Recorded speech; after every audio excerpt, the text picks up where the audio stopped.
Well, greetings and salutations, everybody. Welcome to my YouTube channel. My name is John Campea, and this is a special live version of our companion videos. Now, what are companion videos? Well, I'm awfully glad that you asked. See, every day on the John Campea Show, Monday through Friday, we take the second half of the show to take your live comments and questions. However, we usually don't have enough time to get around to all the live questions that get sent in. But if you sent in those live questions and you support the channel, I want to make sure that you guys get those questions answered as soon as we can. So I gather up those unused questions and we address them here on companion videos. Now, I literally, 8 minutes before I recorded this companion video, I just thought I was getting ready to hit record and I thought, I'll just do it live.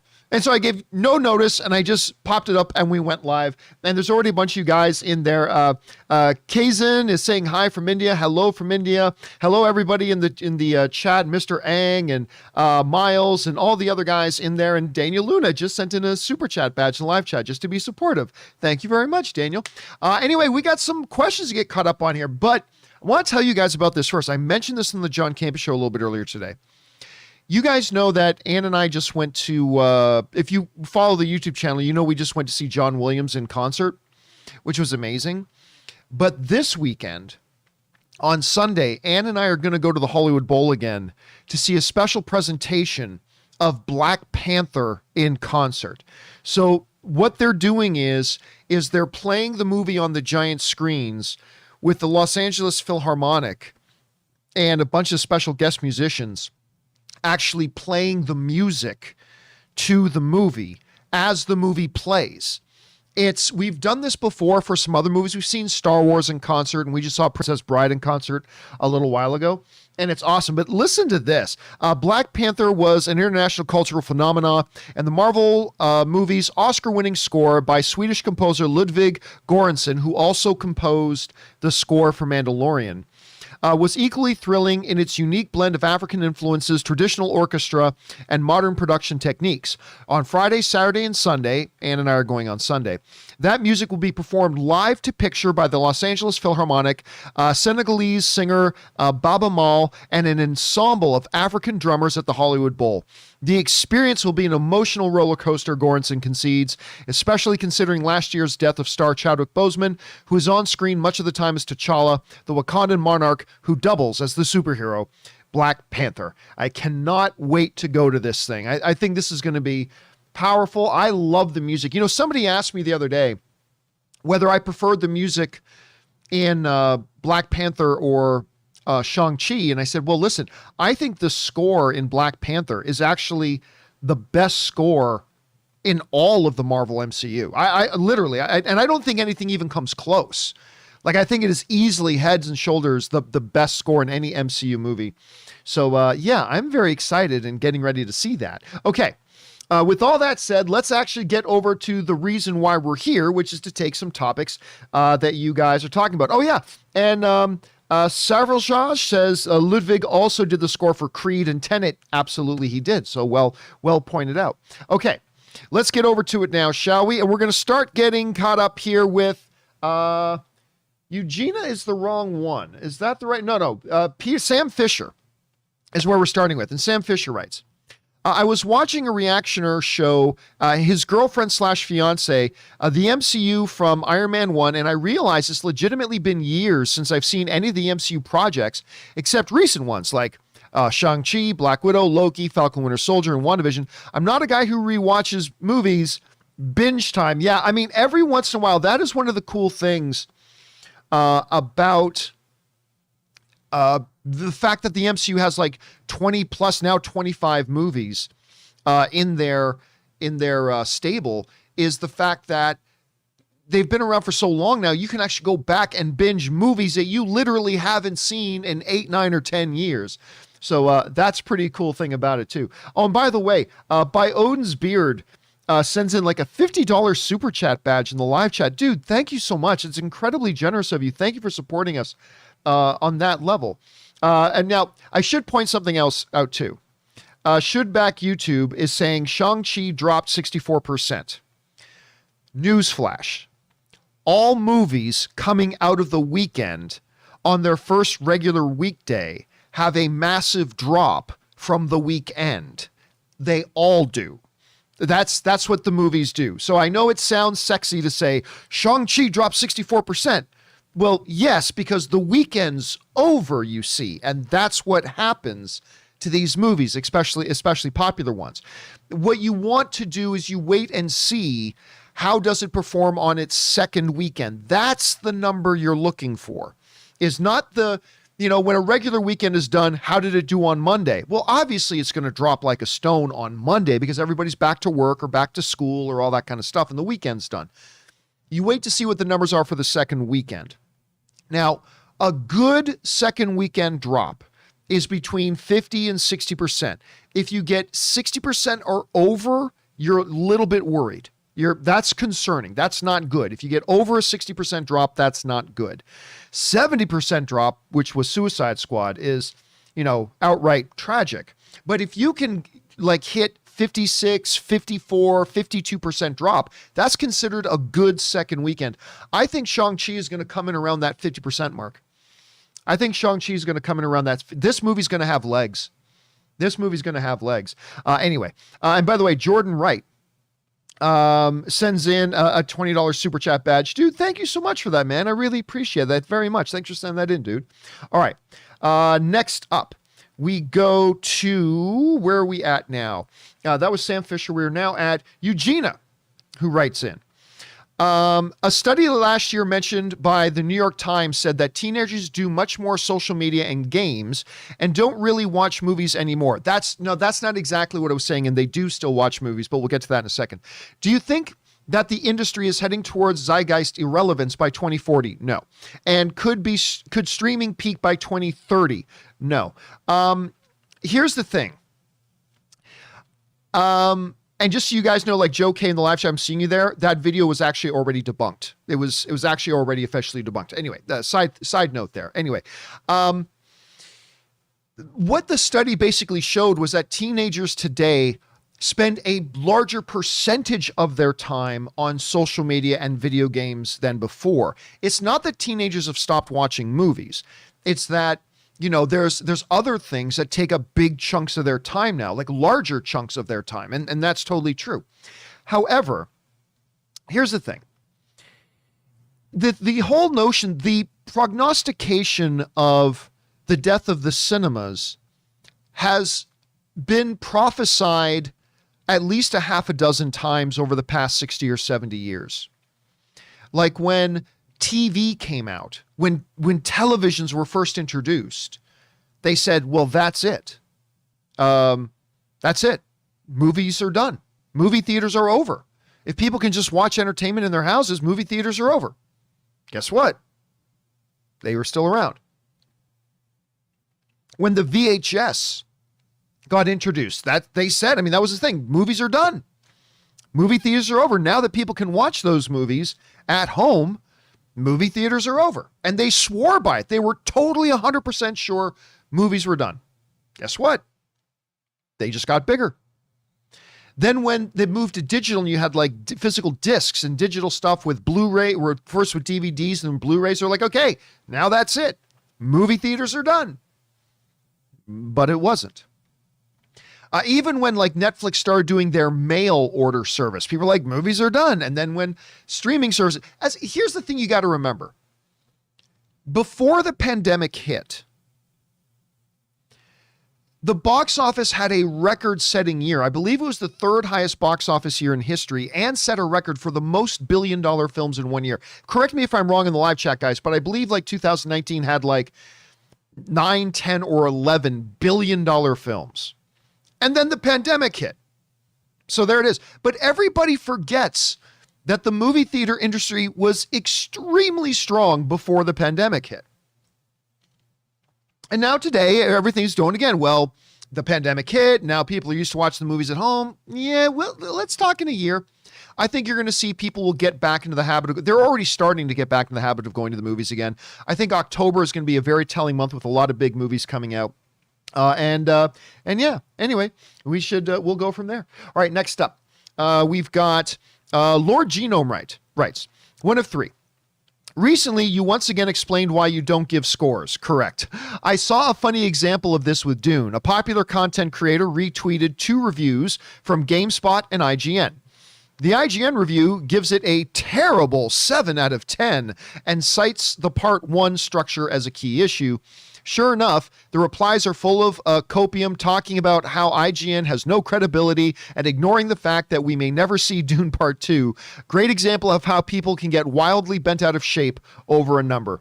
Yeah, I mean, that's exactly why I stopped giving scores. Because to me, a 7 out of 10 is a good, solid score. You know? I'm not saying that the movie may not be one of the all-time greats, but a 7 out of 10 to me is a good, solid score. But I would give like a movie that I thought was very solid a 7 out of 10, and inevitably I would get people like that going, why did you hate it? Why did you hate it? And people like, just like, because in this world we live in right now, either you give it a 10 or it means you hate it. And that's one of the reasons why I kind of got rid of it. All right, that's why I don't do scores anymore. All right, Dangerous D writes, let's see. Hi, John. I was watching Lucifer on Netflix. Good choice. I just had a thought. Tom Ellis could make a perfect Superman. I completely disagree. I love Tom Ellis. I think he'd be a terrible Superman. Anyway, I know Tom can do an American accent when he was in the show Rush. I'm not. We should replace Henry Cavill. I'm saying if he can't do it, I'd pick Tom. Listen, I love Tom, and all I care about is do you get a good actor? The reality is right now, while Tom Ellis's Lucifer is my favorite character on television, I honestly don't know how good of an actor Tom Ellis is. I just don't know, because I don't know him from anything other than Lucifer. That's it. I don't know him from anything else other than Lucifer. And seeing one person in one role only is not enough of a litmus test to really see if you think they're a good actor or not.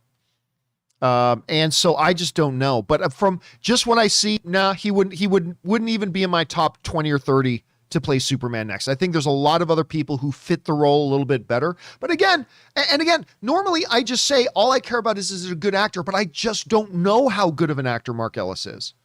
Or Tom Ellis, I should say. I keep wanting to say Mark Ellis. I don't know how good of an actor Tom Ellis is. I just know he plays Lucifer really well, but I don't know if that's all he can do. I just don't know, because I haven't seen him in enough stuff yet. But so no, he would not be my choice to play Superman, even though I love him in Lucifer. All right, Mark 2021 writes, hey John, so I took my first trip to the movies since Sonic the Hedgehog. That was a little bit of a drought there. And I saw Shang-Chi. I never heard of the character before until you started to talk about him and your excitement encouraged me to go, and I loved it. I look forward to the spoiler discussion, which happened on Sunday, obviously. But to me right now, I will rank it in my top 5 MCU. But thank you for bringing your reviews to my attention, or else I probably wouldn't have bothered seeing it as I didn't know the character. 10 out of 10. Yeah, listen, I wasn't expecting all that much either. I really wasn't expecting all that much either. Because the marketing, the trailers for Shang-Chi weren't terrible, but it's not like they were great. And so I went in expecting a good movie. But I just wasn't expecting how much I would like it. So yeah, I was very surprised by it too, but very, very pleasantly surprised. Okay, let's see. Next up, Ahmed Z writes, 1 of 2. Hey, John, I was thinking after watching Shang-Chi, which I loved a lot, with a fearful thought that will our beloved MCU end? Well, it should at some point. Will it end in 20 or 30 years? It should probably end before that. Keep going forever, or will it reboot one day? What could they do differently than the MCU style? I guess it's not. I guess that's really one. Anyway, listen, as good as the MCU is, at some point it's just going to get to a mass that is just going to collapse in and of itself. I mean, that's why even in the comic books, every couple of decades, the comic books, whether it's DC or Marvel, they do some kind of big reset event, right? Where they just kind of like, whether it's, year 1 or whether it's, whatever, they do this big reset event where everything's back to scratch, kind of, right? DC's done it a couple of times in the last few years. And so with everything getting, because, right now we've just had Thanos wipe out half the universe. And then what are we going to do? At some point we have Galactus. Okay, we got the Celestials coming. At some point there's just nowhere else left to go. And as much as I love the MCU, they're now 25 movies in and 3, if you count What If, which you really shouldn't, but if you want to count What If, 4 TV series in. I mean, it's at some point, it's just going to become such a mass, it's just going to collapse in and of itself. So at some point, they're going to need to reboot the franchise. At some point, they're just going to have to reboot the franchise. I mean, even in the comics, they had to do it. And that's a lot easier. That's just the printed page. With this, they're going to have to do it. They're going to have to reset it at some point. And probably, I'm going to guess not 20 or 30 years from now. I'm going to guess within the next 10, they're going to have to reset it. So that's my guess at any rate. All right. Stephen Wolf the Great sends in a super chat badge in the live chat. Thank you, Stephen Wolf the Great. I appreciate that, man. All right. Next up. Ahmed Z also writes, hey, John, I'm interested to know if you know, did Bob Iger make as many mistakes as Bob Chapek is making in his first year as CEO way back when? Nothing as headliney as this. Look, everybody knows I think Bob Chapek is terrible, a terrible CEO for Disney. I think he's doing a terrible job. But as much as I think he is doing a terrible job, and we've talked about all the reports and all the stories and all the behind the scenes stuff, and just this guy is botching this job terribly.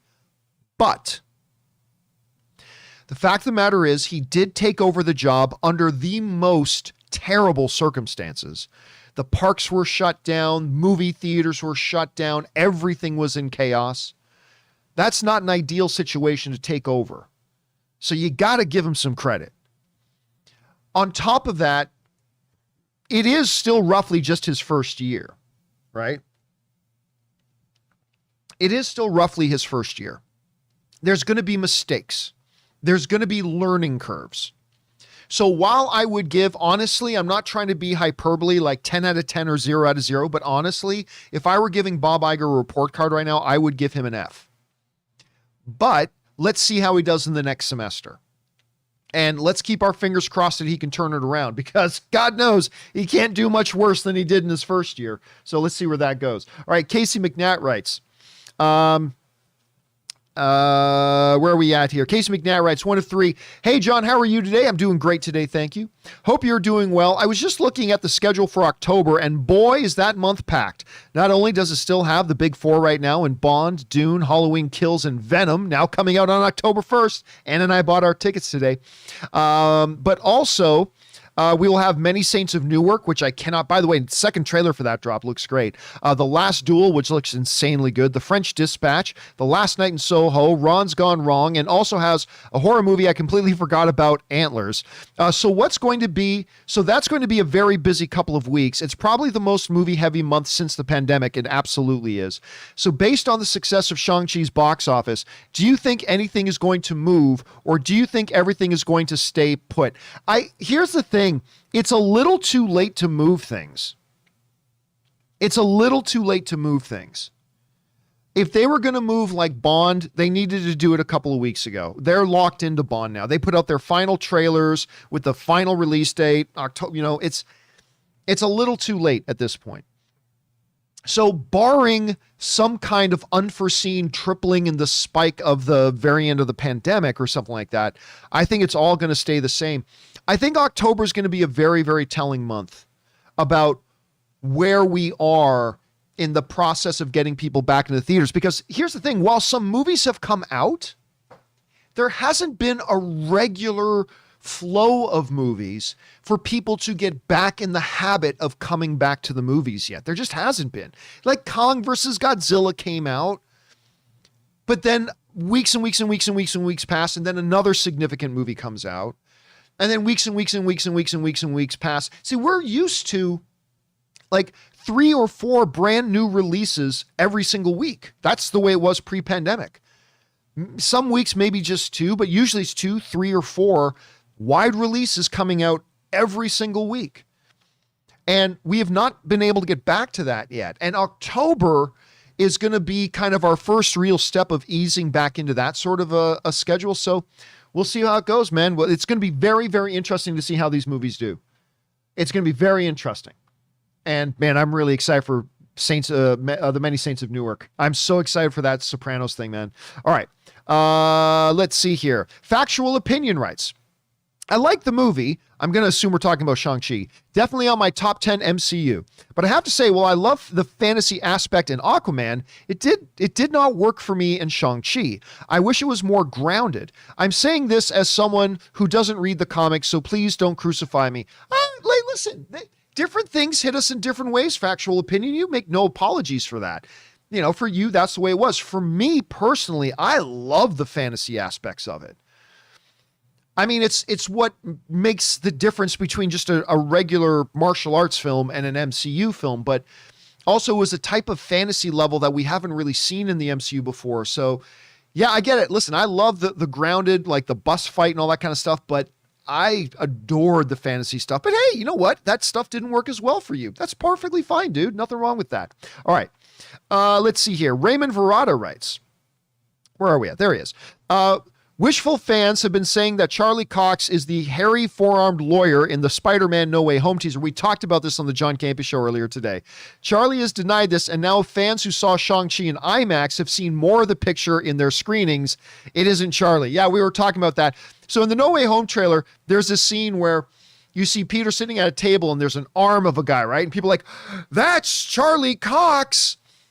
As Matt Murdock, his lawyer, that's who that hand belongs to. And it doesn't look anything like his arm. But anyway, in IMAX, where you had a wider screen and you saw more of the shot, then you could see it actually wasn't Charlie Cox. So yes, that one has been debunked, Raymond. Absolutely.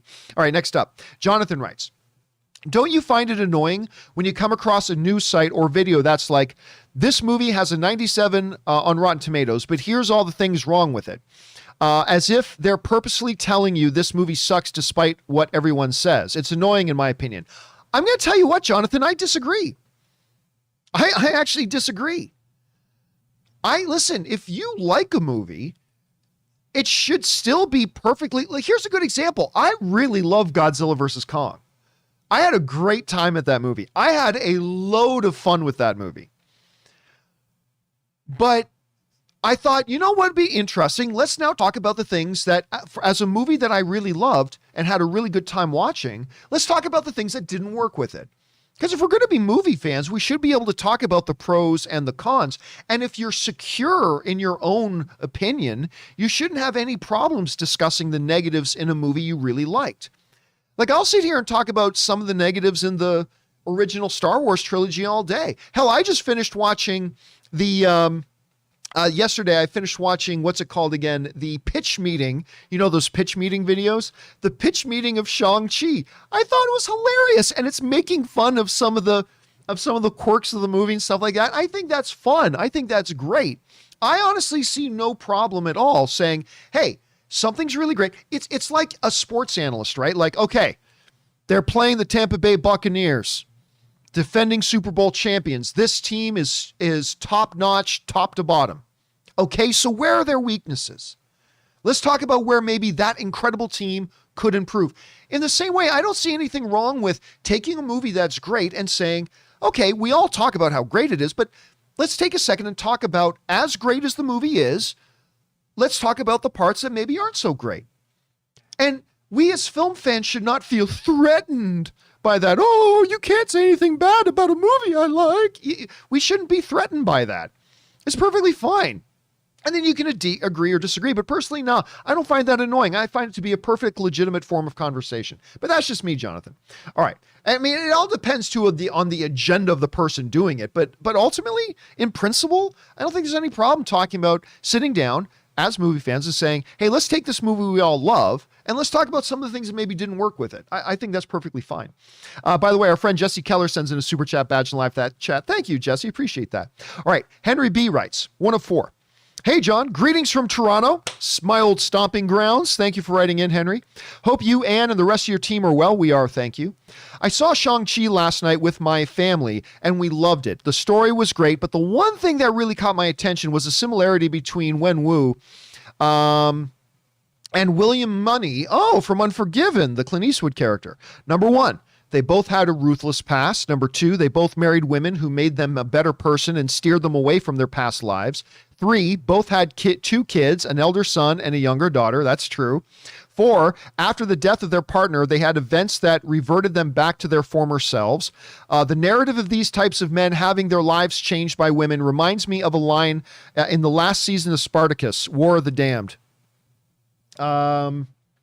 War of the Damned, when Crixus parts ways with Spartacus and tries to recruit Gannicus in the process. When Gannicus turns him down and he looks at his woman, Crixus says, "There is no greater cause to turn a man from battle." By the way, Spartacus is one of my top 3 all-time favorite shows. My top 3 all-time favorite shows are Battlestar Galactica, Sons of Anarchy, and Spartacus. So you knew you were going to get me with that by referring to some Spartacus in there. Powerful scene.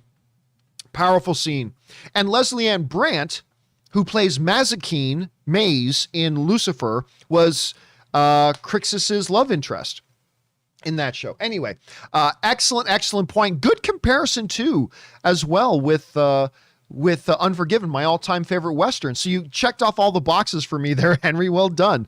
All right. Jonathan writes, before seeing Shang-Chi, my 3 favorite movies of the year so far were, number 1, Free Guy. I love Free Guy. Mitchell's versus the Machines. Great surprise movie to me, Mitchell's versus the Machines. And A Quiet Place Part 2. Mitchell's versus the Machines was by far the most surprising movie, as I had no expectations. Thought it would be a throwaway movie. I was wrong. Yeah, listen, again, if you haven't seen Mitchell's versus the Machines, I had no interest in watching it. And then I heard some people saying it was really good. So one night, Ann and I were hanging out. We ordered some food and we thought, you want to watch this Mitchell's versus the Machines? Some people are saying it's pretty good. And we're like, okay. So we grabbed Mitchell's versus the Machines and we popped it on and we really enjoyed it. It was really good. So yeah, I was really pleasantly surprised by it. It's a very, very charming little movie. It really, really is. I mean, I still prefer Free Guy over it. I still prefer A Quiet Place 2 over it, things like that. But Mitchell's versus the Machines was absolutely one of those pleasant surprise movies. By the way, our friend Dragon10 sends in a super chat badge in the live chat. Thank you, Dragon10. I appreciate that. Okay, next up. We have Tom Wyenberg, who is in Venice at the Venice Film Festival, says, at the Venice Film Festival, last night in Soho, leans a bit much. That's the new, why am I freezing on the director's name? I've only done like a podcast with them. I've done panels with them. Why am I freezing on the Scott Pilgrim versus the World director's name?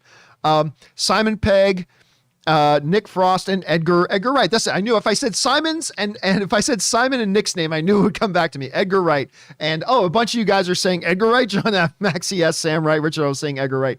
So Edgar Wright's new film last night in Soho leans a bit much into tropes at times, but Wright dazzles with spellbinding direction. Anya Taylor-Joy is, well, joy. As in Thomas and Mackenzie, unique horror that captivates you. Saw it on my brother's birthday. He loved it. Was there a part 2? No, he loved it too. Yeah, here's an interesting thing too. A little piece of information just came out that we all know that George Miller is doing that Furiosa prequel, right? And he cast Anya Taylor-Joy to play the younger Furiosa. Apparently, this is how long Last Night in Soho has been in the can. Edgar Wright showed George Miller an early cut of Last Night in Soho, and that's what made George Miller go, she's my young Furiosa. So a little bit thing there. I really very, very, very, very excited to see that. Movie. Thanks for the update on that, Tom. Next up, Jonathan writes, can you imagine in the final battle, 3 generations of Spider-Man versus the Sinister Six, comprised of Doc Ock, Green Goblin, Sandman, Electro, the Lizard, and Vulture? I'd lose my shit if that happened. $1 billion idea right there. Come on, Marvel. Listen, none of that stuff makes a good movie. Like, take that one Transformers movie. Can you imagine if you had a Transformers movie where Optimus Prime was riding Grimlock? Can you imagine if they had that where like Optimus Prime is riding Grimlock with a warhorse holding a sword up? Oh my God, that would be the greatest thing ever. And they did that and the movie sucked shit, right? It's any grade 5 kid can come up with, let's have Superman and Green Lantern and Aquaman, and they're fighting the Harlem Globetrotters and the Pokemons. And I mean, anybody can come up with that. The thing is, do you have a strong narrative built around it to give narrative purpose to something like that? Otherwise, it's just noise. And so I'm going to be honest with you. I don't get excited about the idea of 3 Spider-Men fighting all this that's a Saturday morning cartoon to me. Can you pitch me a great idea for a movie that gives that story weight and gives it purpose? Like, you get to the end of Endgame, right? And one of the things that made Endgame so incredible was the fact that it was everything that was happening was connected narratively to things that had gone on in the MCU, right? So even in that moment when Tony and Pepper are flying back to back up in the air, spinning around each other, firing off shots, like that imagery is so anchored in the years we have seen Tony and Pepper together and their bond, and it's all anchored in the narrative that gives it and makes it something special. Without that, it's just a YouTube fan video. So I'm not going to lie to you. I don't get excited. I don't get excited about the idea of 3 Spider-Man. I want to see a story that gives that narrative purpose. Like, one of the great things about Shang-Chi is every single action sequence was anchored in narrative. There was always a narrative reason why this action was happening and why what's going on, right? And so that's one of the things that I really liked about it. Anyway, that's just kind of my take on it, Jonathan. But we'll see how they do it. We'll see how they do it. Listen, John Watts, the director of the 2 Spider-Man movies and is directing this one too, he's done a terrific job so far. So let's see where they go with that. And by the way, Mad Action sends in a super chat badge in the live chat. Thank you, Mad Action. Appreciate that, man. All right, let's move on here. Next up. Connor writes, "Hey, John, I was wondering, do you think if the Sony/Disney deal is continued, one of the Sony's terms would be that Holland can appear in their universe and the MCU? Also, if that was Vulture in the Morbius trailer, is Morbius adjacent to the MCU? Thanks." Well, those are 2 totally different topics. Here's the thing. To allow Tom Holland to appear both in Sony's owned and operated movies and the MCU, then then Kevin Feige is giving up a lot of control. Because Kevin Feige is saying Sony's universe is the same one we're in, but who's in charge of it? Right? Okay, so Sony does, let's say, a Kraven the Hunter movie, and they have Tom Holland's Spider-Man, and it's supposed to be the same Tom Holland Spider-Man that's in the MCU. What happens if Sony says, we're going to have Spider-Man lose one of his arms? We're going to have Spider-Man lose one of his arms. And Kevin Feige goes, whoa. Wait a minute. We have plans for Spider-Man in the next movie where he requires both of his arms. Tough shit. This is our movie. It's our movie. We can do whatever we want in our movie. So you're just going to have to figure out a way to do your movie with him missing an arm, because we want to cut off this sucker's arm. Now, obviously, I'm using an extreme situation. I'm using an extreme circumstance here to make a point. With the point then becomes, so who's in charge? Who's in charge? Who calls the shots? It ain't going to be Kevin Feige. Not in Sony's owned and operated movies. Not the guy who's getting his paychecks from Marvel. So I don't think either Sony or Marvel would want that deal. I just don't think either of them will want that deal. Whether that's true or not, I don't know. We'll have to see. Listen, but as far as the Morbius thing, ever since, first of all, for all we know, that was a big misdirect, and it's not actually, he's not playing the same character that he did in Spider-Man Homecoming. I mean, between you and me, I think he is, which raises a million questions. But for all we know, that's just a really clever misdirect. It could very well be just a very clever misdirect. And he might be playing a totally different character. We don't know. Obviously, I think he's playing, but then how does that all tie in? That is the $5 billion question. And we'll just have to wait till Morbius comes out, I suppose, before we know for sure. By the way, Francis Dionisio sends in like a $50 super chat badge. Francis, thank you so much for supporting our channel on that level, man. Like, you're not even sending in a question, just sending in support, dude. Thank you so much. That's incredibly generous of you. Thank you so much for that, dude. We appreciate that, Francis. Everybody in the live chat, thank Francis for us for contributing and making these shows possible. Thank you, dude.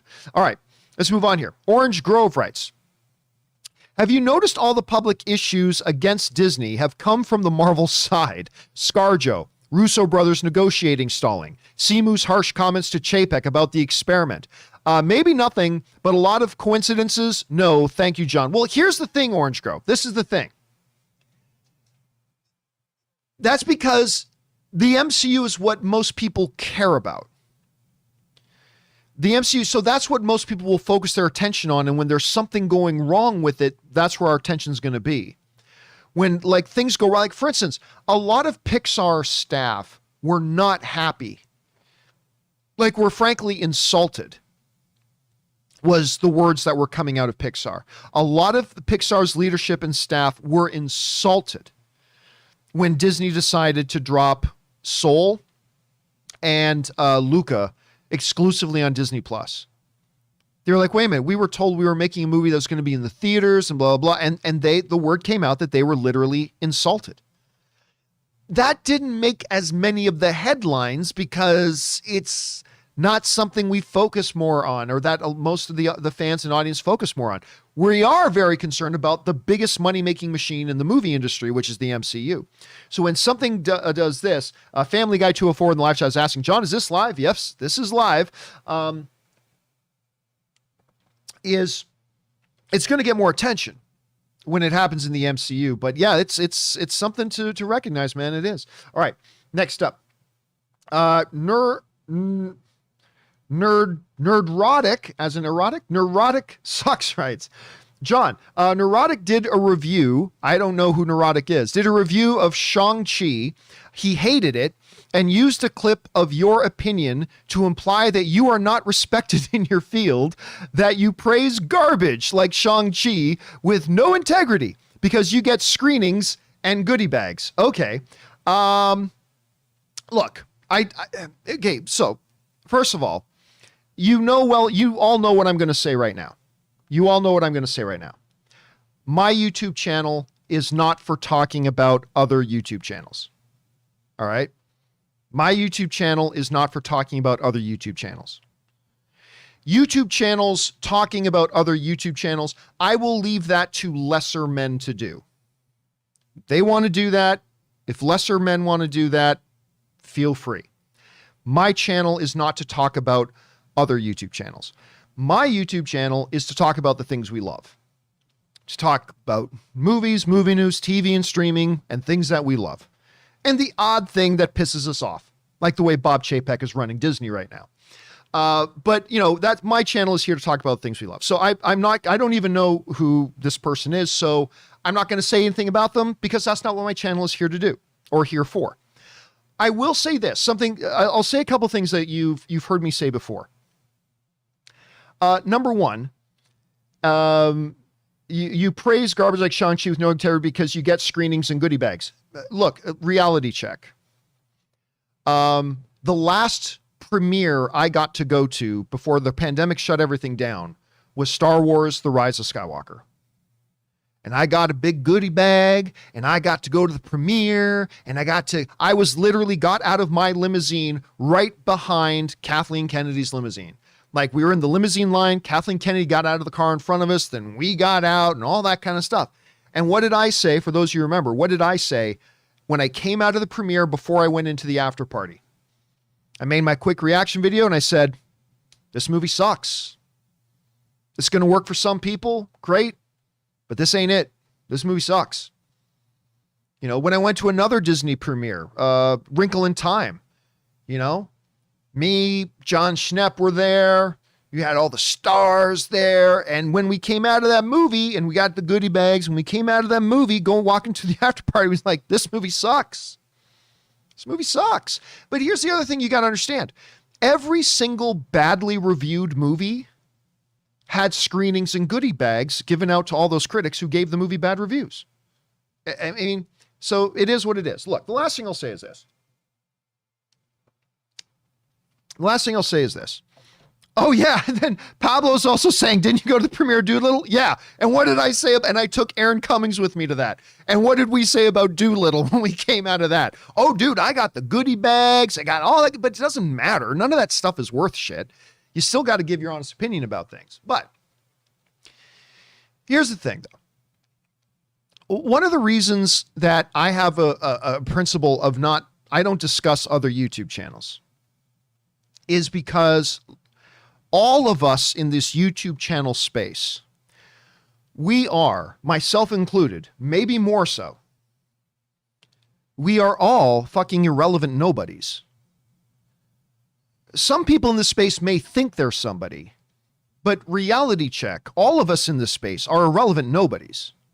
Let's just be clear about that. And if there are some YouTube channels that believe that I am so important, and they have a deep belief that I am so relevant and that I am so influential that they need to talk about me, great. If for whatever reason you're deluded enough to you believe I'm so important, that John Campea is so important, and John Campea is so relevant, and John Campea lives rent-free in your head, and John Campea is so influential in this industry that I got to use my YouTube channel to talk about him. We're going to talk about Marvel movies, and we're going to talk, if I'm that important to you, great. So I may be important enough for them to talk about me. The reality is they are not relevant enough or important enough for me to talk about them. Now, you've heard me say that 100 times. And so whatever. I mean, look, if you are a YouTube channel where you are so desperate to create edge and whatever, you got to talk about other YouTube channels and that's all you can do to survive, God bless. But, and again, this is a speech I've given 100 times. And so I appreciate you writing, but I don't understand why you guys write in these questions trying to get me to react or say something about them. I'm not going to talk, well, first, in this case, I honestly don't know who this person is, but I'm not going to talk negatively about other YouTube channels. That's just not what I'm here to do. I'm here to talk about the things we love. And that's what we're going to do. And if other people think I'm so important, they got to make me the topic of their conversations because their lives are so small. Go for it. Go for it. Listen, dude, there's a reason I've been doing this for 13 years and I'm still here bigger and badder than ever. So, I mean, hey, whatever. Okay, we move on. Next up. But God bless whoever and whatever that person is. All right, Mark Niedow writes, Shang-Chi, saw it today, totally enjoyed it. One thing, air brakes on the bus, not sure about that. Slattery was fabulously out of it, as per usual. Admiral subs are still open. Oh, we were talking about in Brantford, Ontario, Canada, which is not too far from my hometown of Hamilton, Ontario, Canada. There was this little greasy hole in the wall diner called Admiral Subs that has the best burgers I've ever had in a restaurant.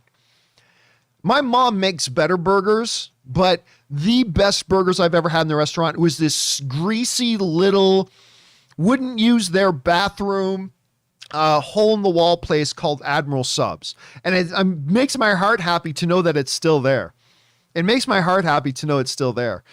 So yeah, that's great to know, man. That's great to know. All right. Anthony Long tips in like $20 just to say thanks for the content. Thank you, Anthony. I appreciate that very much, man. I appreciate that very much. All right. Next up, In Feige We Trust writes, hey, John and crew. Welp, We're into a new phase, and the observation I have is, as much as I trust the MCU writers pool, I believe they'll have a lot more heavy lifting to do in this new phase due to the fact that these crop of characters are less developed than the founding Avengers story plots. I think we're at a point now where this phase of the MCU is going to be propped up by the Disney engine and less by the writing of the comic book origins. All praise due to the original writers, though. I don't know, man. It's going to be interesting to see. It's going to be interesting to see how this thing goes, because like you look at the writing in WandaVision. The writing in WandaVision was crazy good. Crazy good. I thought that writing was spectacular. I thought the writing in Shang-Chi was spectacular. I thought the writing in Falcon and Winter Soldier, Loki, and Black Widow were serviceable. I thought they were serviceable. I thought they worked, but nothing great. Nothing like Winter Soldier writing or WandaVision writing or whatever. But it's going to have to be how well they go. Now, look, we got Eternals coming. And Eternals is the movie that Kevin Feige has really been pointing us towards. And of course, you've got the reigning, defending best director in the world in Chloe Zhao directing it. And it's going to be really, really interesting to see how that one goes. It's going to be really interesting to see how that one goes. By the way, Brooke Flynn in the live chat is asking, John, is it true that you used to live in Saskatoon, Saskatchewan? Dude, I lived in the Toon for years, man. I lived in Saskatoon for years. Crazy place, Saskatoon. Absolutely gorgeous, terrific live music scene. Absolutely beautiful during summer and fall. But in their winter, they get like 5 weeks of -40. And for those of you at home saying, well, John, what's -40 in Fahrenheit? Is that like 5 or -5? No. See, -40 is where Celsius and Fahrenheit line up. So when I say in Saskatoon, Saskatchewan, Canada, that we would get like 5 weeks of -40, I'm talking -40 Celsius and -40 Fahrenheit, because that's where they align, is at that -40 mark. And you guys don't know cold. You guys do not know cold. Like, even as somebody who grew up in Canada, that was a different level of cold to me. That was like a different level of cold. Because we would have cold winters in Toronto and Hamilton. Like, yeah, sure, it's winter. Yeah, winter's my favorite season of the year. But when I moved to Saskatoon for a couple of years, that was a whole new definition of cold. An entirely new definition of cold.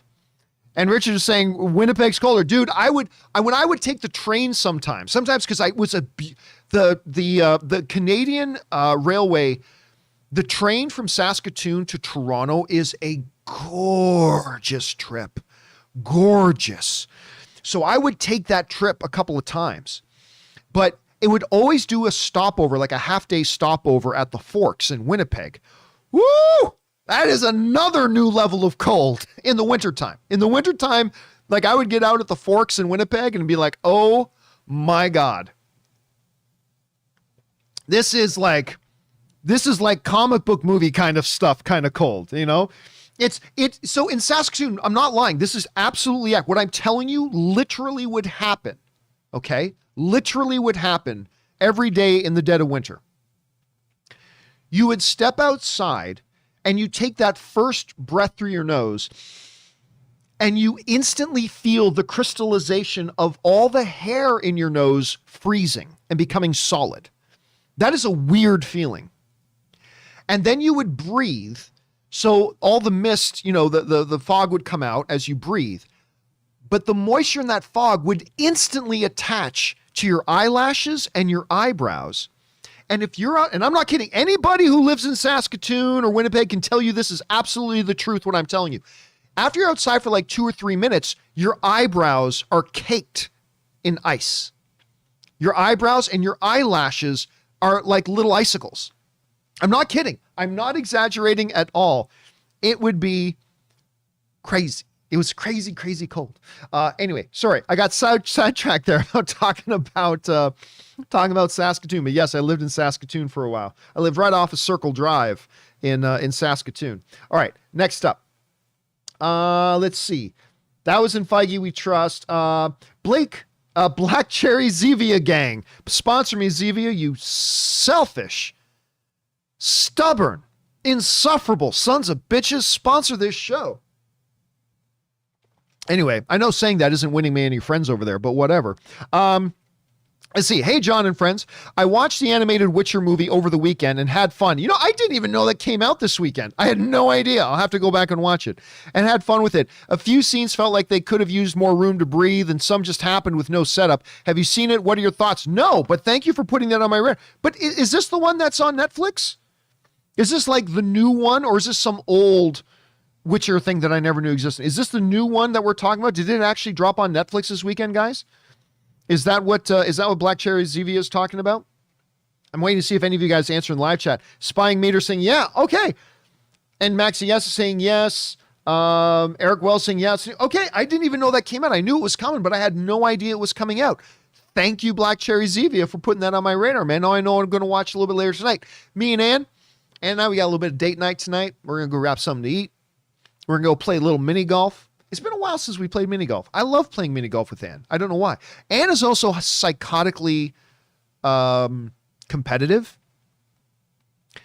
I'm not saying if she was down by one stroke going into the 18th hole that she would take her putter and whap me in the back of the knees just to get an advantage. I'm not saying she would do that, but I'm not denying she would do that. She's a little competitive. 105 pounds of Filipina Fury, a little competitive. So we're going to go out there and play a little bit of mini golf tonight. It's funny. I live on a golf course. I literally live on a golf course, but I've never played. I don't play golf. I've played golf like a decade or more ago, but I don't play golf. But we're going to go out and play mini golf tonight. So there we go. All right. Let's see. Next up, more from Black Cherry Zevia gang writes, have you seen the show on Netflix called Arthdal Chronicles? I have not. I binged it over the weekend and I loved it. It's a Korean fantasy action show about the birth of civilization and nations during the Bronze Age. Plus it has myths, legends, and heroes' journey. Never heard of it. I've never heard of it. So no, I haven't. Now I know there's that one Korean show that I really do like on Netflix called Kingdom. There's like 4 different shows called Kingdom. This is the zombie movie, the period piece zombie movie, or zombie show, I should say. I really like that one, but I've not heard of Arthdal Chronicles. I'll keep my eyes open for it. Thanks for putting that on my radar though, man. All right. Just got time for a couple more. We're already closing in on an hour. I can't believe we've been going this long already. Jonathan writes, okay, Shang-Chi is now officially number 2 and Quiet Place my third. Effing awesome movie. One of the best Marvel villains. Marvel sets a high bar for action. Overall an A. Yeah, man. I mean, this is strange. That's why I was so pumped when I came out of the first screening of it. Number one, because I didn't think the trailers looked great, so I was pleasantly surprised. But I was also really pumped about it because the action is fantastic. The characters are great. It's got a fabulous villain in Wenwu. It's got wonderful mythology. It's got terrific fantasy elements. The character dynamics between each other are wonderful. Like I was just impressed with it on almost every level. And being a Marvel movie, I really, really like the post-credit scenes, particularly the mid-credit scene. The very, very end credit scene is also really fun, but it's that mid-credit scene that was just another love for me. I just totally loved it for several different reasons, which I won't go into here because I don't want to give away any spoilers. Yeah, there you go. So I'm glad you liked it, Jonathan. All right, guys, last question here tonight. And then we're going to have to wrap it up because we've gone about an hour already. I was thinking we'd go like a half hour, 45 minutes. We've gone an hour. All right. Beats by Lexatron writes, when Wenwu sacrificed, nope. Sorry. For those of you watching the video, too late. You read it. I'm sorry. For those of you in the podcast, for those of you listening to the podcast version of this, I just saved you from a bit of a spoiler there. So we'll make this the last one. Let's see here. Mike T54 writes, hey, John, I love Shang-Chi so much. My question is, does this leave the door open for Marvel to reproduce, whether it's the Netflix version or a recast reboot of Iron Fist? Not sure if there is a connection between the two in the comics, but just curious. Well, I mean, in the comics, there's really a connection between everybody in the comics, right? I mean, there's just a connection between everyone. I don't think Kevin Feige has any interest in Ironheart or in Iron Fist. Ironheart. That's something completely different that they're doing. I don't think he has any interest in Iron Fist. They botched Iron Fist so badly. It's just the same reason why I think Kevin Feige isn't going to touch Inhumans with a 10-foot pole. I mean, they just scorched earth in Humans. I mean, they just butchered Inhumans. So why try to fix something when you've got other things that are unsullied that you can just tell their stories? And now with the success of Shang-Chi, I don't really see that there's a need for an Iron Fist. Which is too bad.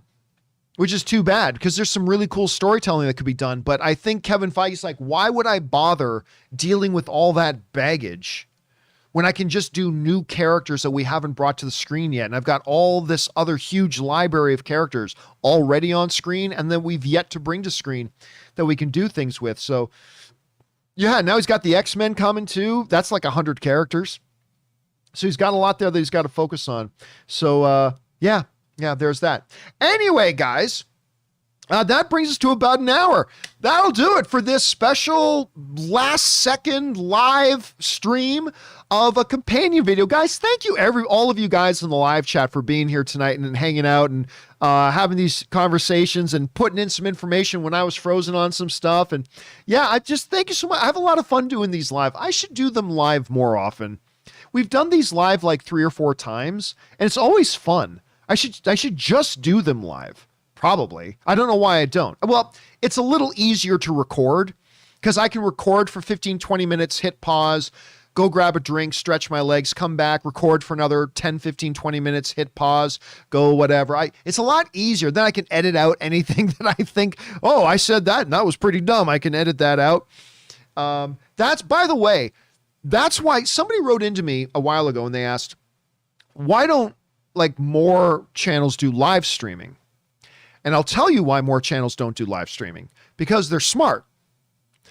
Live streaming is a bit of a bite in the ass. I mean, number one, there's a lot more complicated stuff that you have to do. Like I'm constantly monitoring my audio. I'm monitoring the live stream itself over there. I'm trying to keep the questions flowing. I'm trying to bring up information on another monitor over here. Also, I'm trying to keep half an eye on the live chat that's streaming here, all while also trying to focus on and answer the question at hand.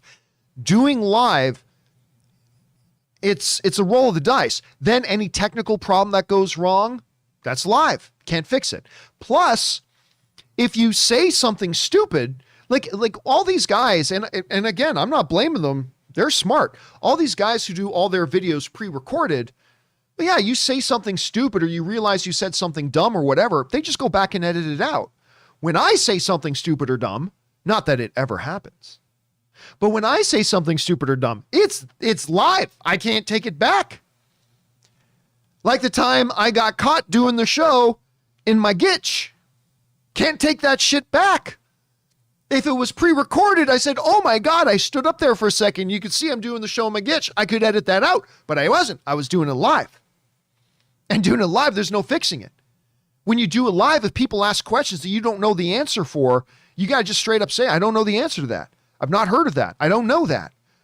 Whereas a lot of other people, they do pre-recorded so they can go and research it, which is nothing wrong with that. It sounds like I'm shitting on that. I'm not. There's nothing wrong with that at all in the world. Nothing wrong with you going to do some research to give your audience a good answer. That's great. But I don't have that. When I do live, I don't have that luxury. It's live. So you got 30 different things you're trying to focus on at once. You're trying to focus on actually answering the questions. If anything goes wrong, it's live. And if you say something wrong or do something stupid, you can't take it back. It's live.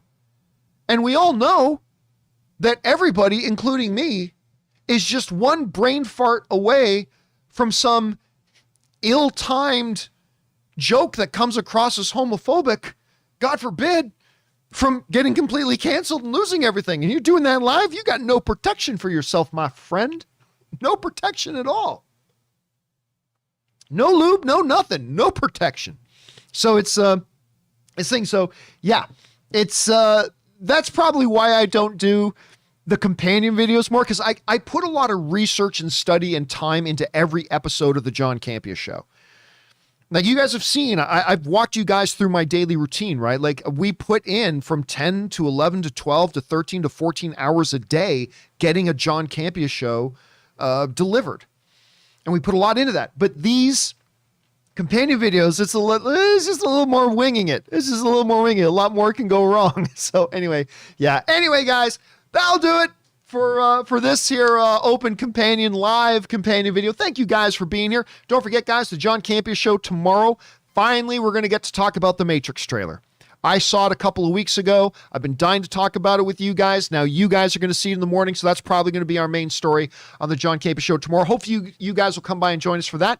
And for now, that'll do it for me, guys. Thanks a lot for being here. My name's John Campea. Until next time, my friends, bye-bye.